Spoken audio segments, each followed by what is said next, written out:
Shalom. Salam sejahtera bagi kita semua. Assalamualaikum warahmatullahi wabarakatuh. Om Swastiastu, Namo Buddhaya, salam kebajikan dan salam sehat untuk kita semua. Mari kita beri aplaus untuk kita dulu.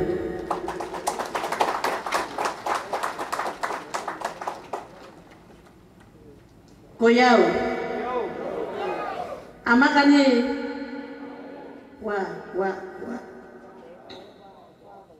Yang saya hormati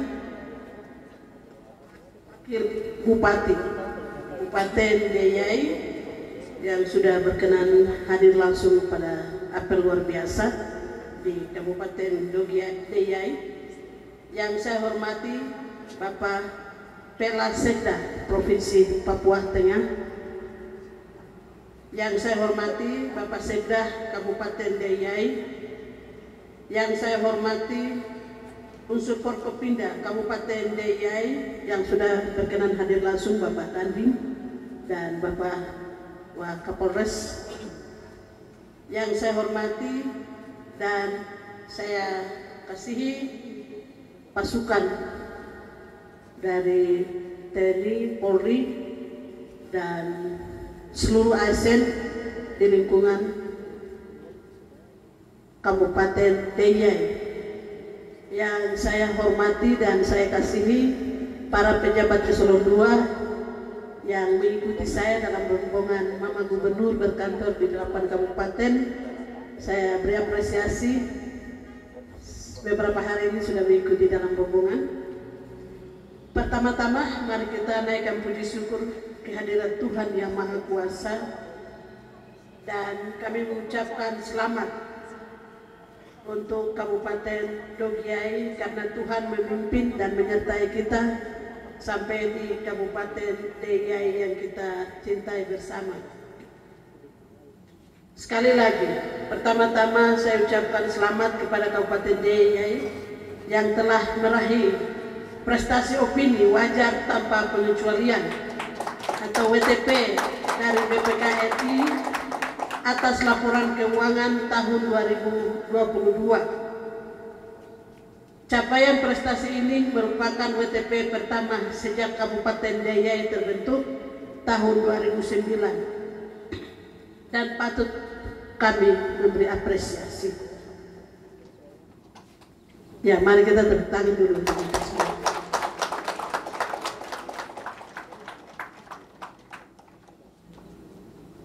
Saya berpesan agar pencapaian WTP ini untuk tetap dipertahankan tahun-tahun ke depan dan bila perlu ditingkatkan lebih baik dalam pelaksanaan tugas dan tanggung jawab sebagai aparatur sipil negara di Kabupaten Deyai.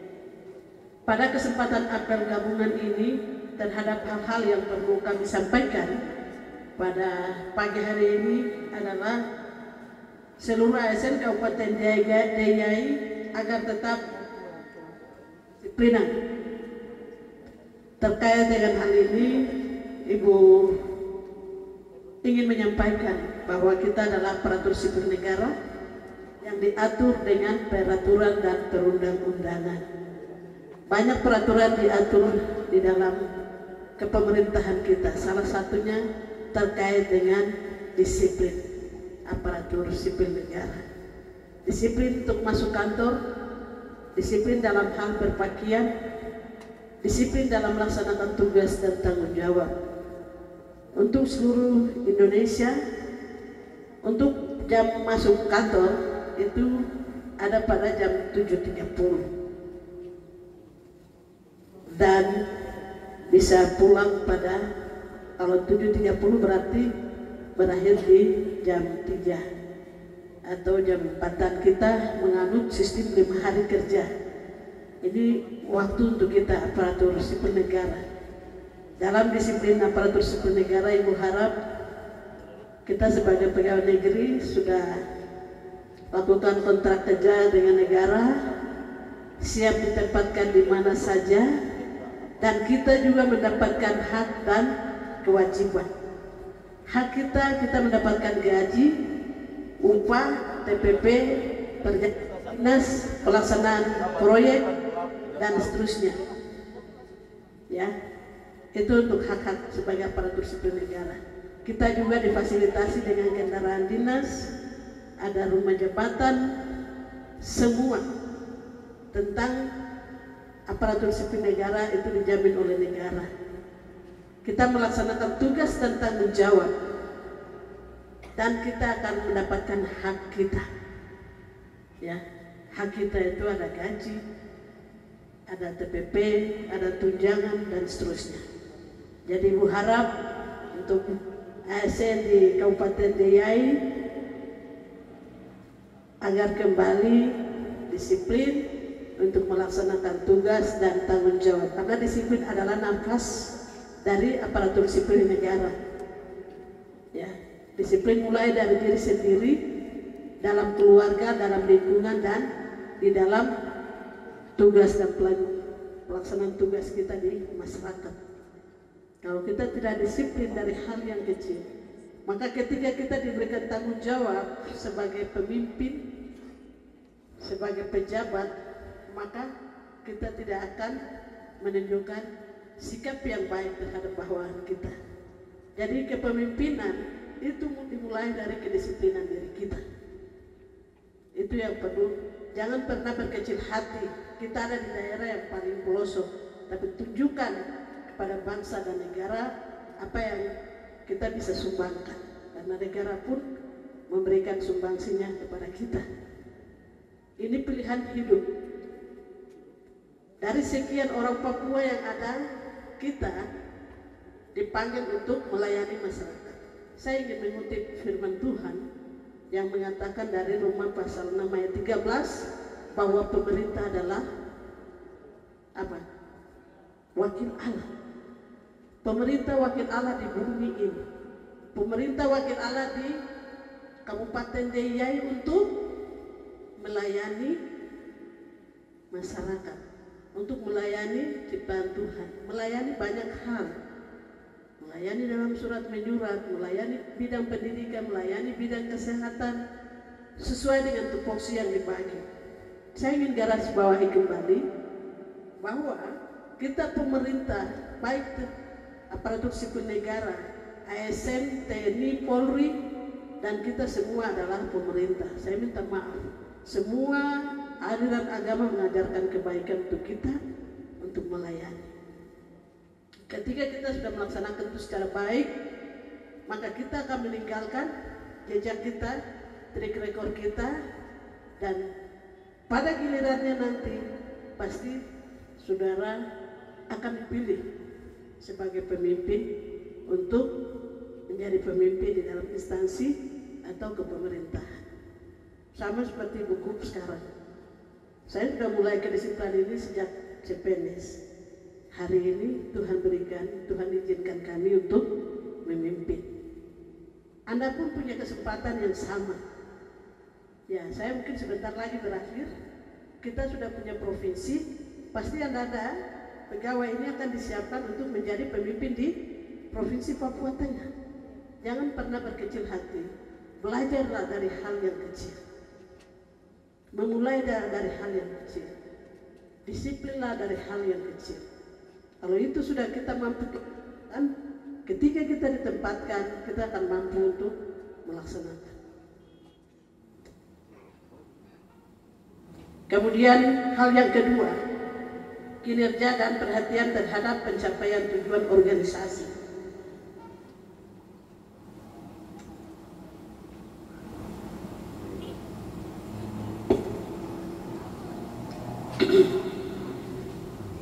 Tujuan organisasi diutamakan untuk mengingat hasil evaluasi terhadap laporan penyelenggaraan pemerintahan daerah atau LPPD Kabupaten Deiyai tahun 2022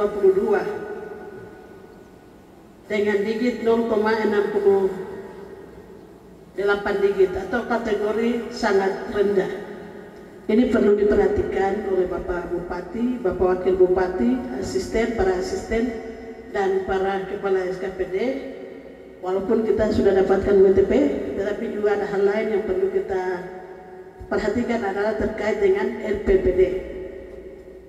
Mulai ini kalau boleh Ibu harap untuk bisa memperbaiki ini supaya kinerja kita akan lebih baik dan pelayanan pada masyarakat. Yang ketiga, Pemda DIY dan unsur Forkopimda agar tetap fokus menjaga stabilitas keamanan daerah, mengingat ke depan kita akan menghadapi pemilu dan pemilu kada di tahun 2024, sehingga segenap pemangku kepentingan harus tetap profesional dalam bekerja. Ini merupakan satu tantangan besar untuk kita, pemerintah. Pemilu kali ini, pemilu di tahun 2024 ini sedikit berbeda dengan pemilu-pemilu sebelumnya. Kalau dulu masing-masing daerah melaksanakan pilkada, hanya pemilihan presiden saja yang secara nasional. Tapi kali ini masing-masing akan melaksanakan. Sehingga kita sebagai aparatur sipil negara tetap netral. Bisa ya? Bisa? Iya, kita tetap netral. Tidak ikut-ikutan, ya. Kita tidak terprovokasi, tidak memberikan sumbangan kepada salah satu kandidat. Kita tetap netral dan melayani. Begitu pula dengan TNI dan Polri. Saya pikir kalau TNI dan Polri sudah jelas dan tidak punya hak pilih. Tetapi kita ASN punya hak pilih. Jadi pada saat hari pemilihan kita masuk di kotak suara, kita ASN memilih. Tapi kalau TNI Polri hanya keluarga atau istri saja yang diberikan hak untuk menyampaikan aspirasinya atau dapat melaksanakan pemilu. Ibu harap kalau pelaksanaan pemilu 2024 ASN di Dogiai tetap netral, tetapi juga diberikan kesempatan seandainya kalau ada yang ingin maju sebagai bupati atau wakil bupati atau anggota DPR salah satu, ya harus apa? Mengundurkan diri sebagai ASN. Jadi tinggal dipilih kembali. Bisa mencalonkan diri dengan catatan harus mengundurkan diri. Karena banyak yang ibu lihat, banyak pejabat-pejabat yang dikasih nonjob karena ada yang ikut-ikut dalam kelompok-kelompok politik mendukung salah satu kandidat. Ibu harap di 2024 tidak seperti itu. Kita ASN tetap harus netral. Siapapun yang dipilih oleh rakyat untuk menjadi pemimpin kita, kita harus loyal dan patuh. Itu pesan dari Ibu. Jadi pemilu untuk 2024 akan dimulai pada bulan Februari. Untuk itu, pada kesempatan yang berbahagia ini kepada Bapak Bupati, Bapak Wakil Bupati dan para asisten di Kabupaten DIY, Ibu harap untuk 40% persiapan pemilu 2024 harus sudah dihibahkan kepada KPU dan Bawaslu di Kabupaten DIY dan 60% di tahun anggaran 2024. Karena pemilu legislatif akan dilaksanakan di bulan Februari, maka caranya nanti Pak Bupati dan Pak Wakil dan TPD di Kabupaten DIY sudah harus menyusun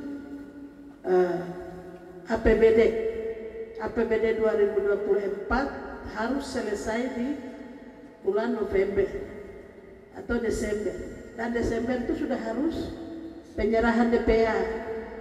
Jadi Januari DPA sudah harus ada di SKPD masing-masing, sehingga ketika pelaksanaan pemberian hibah oleh pada pihak KPU dan Bawaslu itu mata anggarannya sudah tersedia.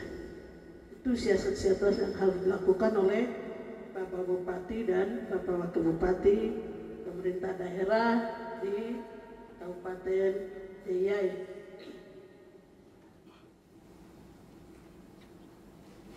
Terkait dengan tinggal beberapa saat lagi, hari ini pas tanggal 1 Agustus tahun 2023 kita akan menyambut HUT RI yang ke-78 diharapkan agar seluruh ASN, TNI, Polri, dan masyarakat untuk mengibarkan bendera merah putih baik di kantor maupun di rumah-rumah masing-masing mulai tanggal 1 sampai dengan 31 atau yang penting lewat dari tanggal 17. Jadi tetap harus dikibarkan bendera karena kita masih ada dan kita sekarang adalah warga negara Kesatuan Republik Indonesia. Begitu ya. Jadi ASN harus diberikan contoh yang baik, jangan sampai ikut-ikut dengan masyarakat. Terakhir, topik kunjungan kerja Ibu Gubernur di DIY hari ini adalah terkait dengan yang pertama, penanganan stunting. Ini Ibu sudah serahkan tugas tanggung jawab kepada Kepala Dinas Kesehatan Provinsi Papua Tengah dan Kepala Dinas Kesehatan Kabupaten. Dan ini menjadi topik nasional dan di tahun 2042 nanti kita sudah harus zero stunting atau nol. Jadi tidak ada lagi stunting. Apa itu stunting? Nanti Bapak Ibu buka sendiri ya di Google. Nanti di situ ada banyak teori yang sudah dikembangkan. Orang yang sebenarnya angka pertumbuhannya sudah memenuhi syarat, sudah bagus, umurnya sudah bagus, tapi kelihatan masih kurang gizi, masih pendek. Mungkin seperti saya dulu mungkin kurang dapatkan itu asupan gizi baik, begitu. Jadi ini harus kita mulai, kita harus siapkan karena ini tujuannya untuk membangun generasi muda DIY ke depan. Jadi kita harus mulai dari ibu-ibu, dari mama, berikan asupan gizi yang baik, makanan sehat dan asuh eksklusif. Banyak ASN kita sekarang karena sibuk kerja, jadi sebenarnya namanya Goal Egg itu waktu emas untuk anak-anak dari 0 sampai dengan 6 bulan itu harus dapat ASI eksklusif, tapi kadang-kadang kita kasih dengan susu sapi, betul ya? Jadi IQ-nya ini agak susah, kadang-kadang agak lambat. Tapi kalau ASI eksklusif kita orang tua dulu mama itu bagus, dia tidak gantikan. Tadi saya baru ketemu Mama Gobay, seorang mama, anaknya 15 orang, semua berhasil sarjana 7 orang. Mari kita beri aplaus Mama Moses Gobay. Saya baru ketemu dengan dia, ini luar biasa. Itu kita siapkan generasi DIY ke depan.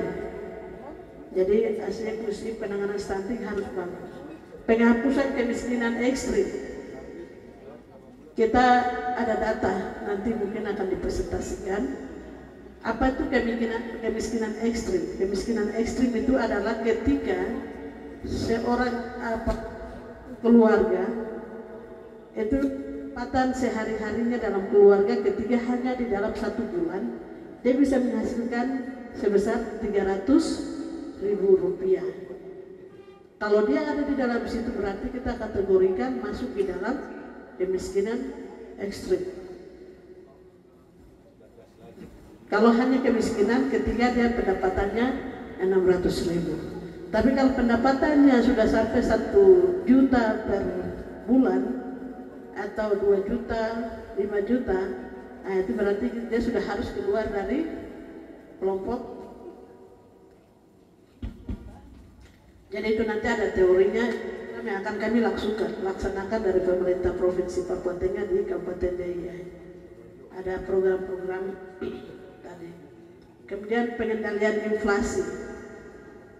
Apa itu inflasi? Bagaimana bupati dan wakil bupati dengan tim yang terbentuk melakukan fungsi kontrol terhadap naik turunnya fluktuasi ekonomi di Kabupaten DIY. Jadi harga beras 1 karung berapa? Itu Pak Bupati harus kontrol sehingga kita bisa tahu tiap bulan harus terjaga. seperti itu. Itu untuk pengendalian inflasi. Tapi kita juga akan kembali kepada pangan lokal. Ini Pak Presiden sudah perintahkan kami langsung para gubernur dan Bapak Menteri Dalam Negeri bahwa kita harus kembali pada pangan lokal. Jadi kita sudah tidak bicara beras lagi. Hari ini kita bicara masalah nota, ya, ubi, jagung, keladi dan lain-lain. Karena persediaan beras untuk nasional ini juga terbatas, sehingga sekarang kita sudah harus kembali ke pangan lokal. Pak Bupati dan Pak Wakil bisa tentukan perda untuk, saya senang karena kemarin kita dilayani sampai dengan hari ini makanan-makanan lokal. Ada jagung, tadi kemarin Bu Sekwan siapkan, ada ubi. Mari kita beri oplos. Ya, itu yang sehat. Kalau kita makan nasi terus, kegemukan dan obesitas, jadi cepat tensi naik, stres sedikit dari pekerjaan. Jadi kita akan kembali ke pangan lokal. Itu demikian beberapa hal yang dapat Ibu sampaikan pada kesempatan yang berbahagia ini. Dan secara pribadi Ibu Gubernur menyampaikan apresiasi yang tinggi dan ucapan terima kasih kepada Pak Bupati, Bapak Wakil Bupati, Ketua DPR dan seluruh jajaran ASN TNI Polri yang sudah melaksanakan tugas dan tanggung jawabnya secara baik di DIY dan menjaga keamanan, stabilitas. Ada beberapa kabupaten yang lagi dengan isu-isu bakar-bakar kantor atau konflik sosial, tetapi di DIY aman dan nyaman. Mari kita beri aplaus untuk kita semua. Terus dipertahankan dan ditingkatkan. Waktu saya pertama bertugas, saya ke Paniai, saya pesan pada Pak Dandim dan semua pihak unsur TNI Polri dan masyarakat, saya tidak ingin lagi ada pertumpahan darah. Tolong dilakukan tindakan-tindakan persuasif. Kalau memang ada yang melanggar, nah ini negara-negara hukum, bisa dilaporkan ke pihak keamanan, dan pihak keamanan harus konsisten mengusut tuntas supaya siapa saja yang melakukan kekerasan terhadap siapa itu patut diberikan sanksi hukum supaya tidak berkepanjangan lagi. Demikian beberapa hal yang ingin Ibu sampaikan kesempatan ini. Terima kasih untuk semua pelayanan, dan setelah ini seluruh aparatur yang dari pemerintah Provinsi Papua Tengah akan bergabung dengan Bapak-bapak dari SKPD tingkat kabupaten, dan semua programnya akan berkoordinasi dengan lebih baik. Demikian.